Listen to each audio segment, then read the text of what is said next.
সালটা ছিল 1965। তৎকালীন পাকিস্তান সেনা একযোগে অপারেশন চালিয়েছিল ভারতের দুটি জায়গায়, একটি জম্মু কাশ্মীর এবং অপরটি গুজরাটের কচ্ছের রণে। তবে তৎকালীন ভারতীয় সেনারাও পাল্টা জবাব দিয়েছিল এই তৎকালীন পাকিস্তান সেনাকে।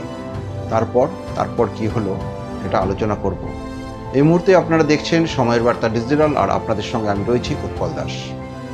গুজরাটের কচ্ছের রণ, সেখানেই নাকি পাকিস্তানের সেনাবাহিনী আবারও তৃতীয় একটি ফ্রন্ট তৈরি করার চেষ্টা করছে।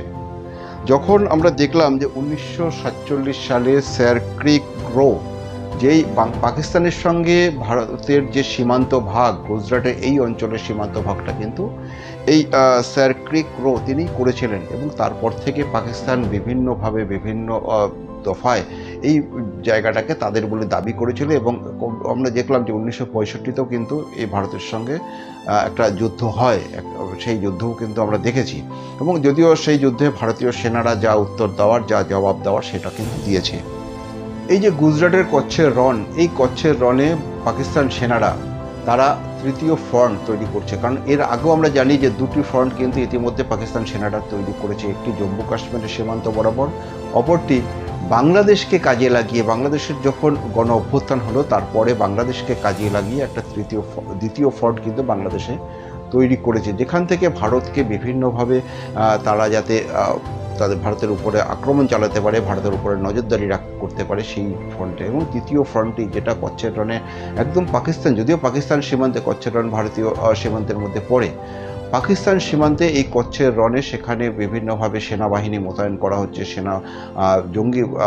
সেনাদের যে বিভিন্ন সরঞ্জাম, সেই সরঞ্জাম তৈরি করছে। একটা বলা যায় যে যুদ্ধকালীন একটা যে পরিস্থিতি, সেই পরিস্থিতি কিন্তু তৈরি করছে পাকিস্তান সেনারা। তবে ভারতীয় সেনাদের কাছে সে খবর গোপন নয়।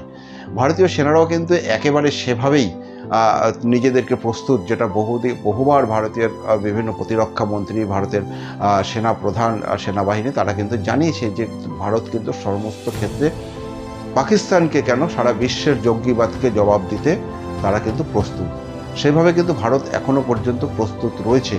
এবং বিষয়টি হচ্ছে যে পাকিস্তান সেনারা হঠাৎ করে কেন এই কচ্ছের রণে তারা সেনা ঘাঁটি করতে চাইছে, তাদের যে রণসজ্জা, সেই রণসজ্জায় সজ্জিত হতে চাইছে, সেটা কিন্তু সবথেকে বড় প্রশ্ন।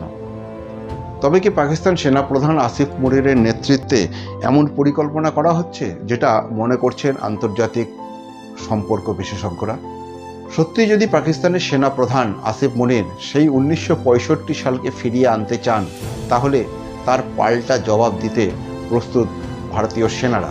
ইতিমধ্যে ভারতের প্রতিরক্ষা মন্ত্রী তিনি কিন্তু হুঁশিয়ারি দিয়েছেন যে বাংলাদেশ যদি কোনোভাবে ভারতকে অস্থির করার কোনো চিন্তা বা কোনো পরিকল্পনা করে থাকে, তাহলে সেটা যাতে একেবারে তারা যেন ভুলে যান, এবং যদি কোনোভাবে ভারতের উপর তারা বিন্দুমাত্র আক্রমণ করে, তাহলে কিন্তু পাকিস্তানের ইতিহাস বা ভূগোল দুটোই বদলে যেতে পারে। কি বলছেন প্রতিরক্ষা মন্ত্রী राजनाथ सिंह, শোনাবো আপনাদের।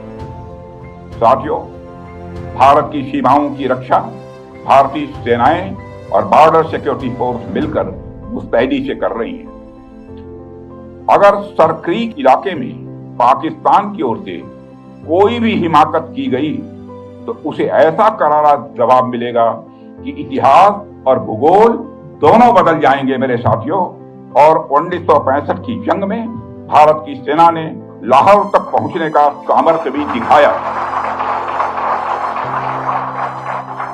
आज 2025 में पाकिस्तान को याद रखना चाहिए कि कराची का एक रास्ता क्रीक से ही होकर गुजरता है। প্রতিরক্ষা মন্ত্রীর পাশাপাশি ভারতের সেনা প্রধান উপেন্দ্র দ্বিবেদী তিনিও কিন্তু একই ভাষায় আক্রমণ করলেন। পাকিস্তানকে কিন্তু বারবার সতর্ক করছেন ভারতীয় সেনা, ভারতীয় সরকার, যারা রয়েছে সরকারের দায়িত্বে মন্ত্রীরা। তবে পাকিস্তান যদি আবারও পুনরায় 1965কে ফিরিয়ে আনতে চান, তারা কিন্তু পেহেলগাঁওয়ের যে ঘটনা, সেই ঘটনার যে পাল্টা ভারত সরকার দিয়েছিল সেই অপারেশন সিন্দুরেরই পার্ট 2 অর্থাৎ দ্বিতীয় দফায় কিন্তু আবারও তৈরি ভারতীয় সেনারা, এমনই বার্তা দিলেন ভারতের সেনাপ্রধান উপেন্দ্র দ্বিবেদী। কি বলছেন উপেন্দ্র দ্বিবেদী, শোনাবো আপনাদের। इस बार भारत देश पूरी तैयारी के साथ है और इस पर वो संयम नहीं रखेगा जो सिंदूर 1.0 में हमने संयम रखा। इस बार हम आगे की कार्रवाई करेंगे और कुछ ऐसी कार्रवाई करेंगे कि हो सकता है पाकिस्तान को सोचना पड़े कि उसे इतिहास में भूगोल में रहना है कि नहीं रहना। अगर उसे भूगोल में अपनी जगह बनानी है तो उसके लिए उसे जो स्टेट स्पॉन्सर टेररिज्म जिसको हम बोलते हैं, यानी कि उसका देश जो टेररिज्म को स्पॉन्सर कर रहा है उसे रोकना पड़ेगा। तो आप अपनी पूरी तैयारी करके रखिए, और अगर परवरदिगार चाहेंगे, भगवान चाहेंगे, वाहिगुरु चाहेंगे तो बहुत जल्दी ही आपको मौका मिलेगा। उसके लिए ऑल द बेस्ट। जय हिंद। পাকিস্তানের সেনা প্রধান আসিফ মুনির এবং পাকিস্তান প্রধানমন্ত্রী শাহবাজ শরীফ তারা যদি এখনো পর্যন্ত নিজেদের বিষয়টি সংযত না করে, যদি ভারতের উপরে তাদের আক্রমণের যে ধারা সেই ধারা যদি বজায় রাখতে চায়, তাহলে কিন্তু ছেড়ে কথা বলবে না ভারত। সেই তার যে নমুনা, সেই নমুনা কিন্তু ইতিমধ্যে ভারতের পক্ষ থেকে দেওয়া হয়েছে। পেহেলগাঁওয়ের ঘটনার পর যেভাবে অপারেশন সিন্দুরের মধ্যে দিয়ে একেবারে নিখুঁতভাবে নির্দিষ্ট করে যে জঙ্গি ঘাঁটিগুলো পাকিস্তানে রয়েছে সেই জঙ্গি ঘাঁটিগুলোকে ধ্বংস করেছে, এবং সেক্ষেত্রে দাঁড়িয়ে ভারতীয় সেনাদের কৃতিত্ব দিতেই হবে। কিন্তু কোনো সাধারণ মানুষের কোনো ক্ষতি কিন্তু এই ভারতীয় সেনাদের এই যে অপারেশন সিঁদুরের যে আক্রমণ, সেই আক্রমণ থেকে কোনো সাধারণ মানুষের কোনো ক্ষতি হয়নি। এরপরে যদি পাকিস্তান এই বিষয়টিকে নজর না দিয়ে আবারও নতুন করে আক্রমণ করার চেষ্টা করে, বিভিন্নভাবে ভারতকে অশান্ত করার চেষ্টা করে, সেই জায়গায় দাঁড়িয়ে কিন্তু ভারতের পক্ষ থেকে যে হুঁশিয়ারি দেওয়া হলো সেই হুঁশিয়ারি যদি কার্যকর হয়, তাহলে পাকিস্তানের কি দশা হবে এটা কিন্তু আপনারা সকলেই বুঝতে পারছেন। এখনকার মতন এই পর্যন্তই। অন্যান্য সমস্ত খবরের জন্য আপনার চোখ থাকুক সময়ের বার্তা ডিজিটালে।